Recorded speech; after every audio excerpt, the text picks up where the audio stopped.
আজকে আমি বানাবো নরম তুলতুলে সফট দারুণ মজার কেক।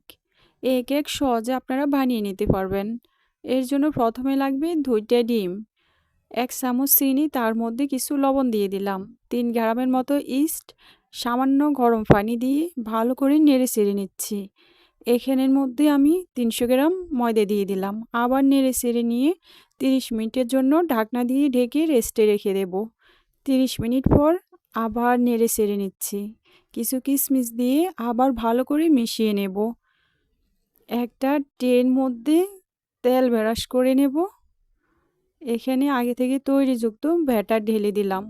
উপরে একটা কিশমিশের লেয়ার দিলাম। সামান্য কিছু কালো তিল ছিটিয়ে দিয়ে 30 মিনিটের জন্য ভাপে সিদ্ধ করে নেব।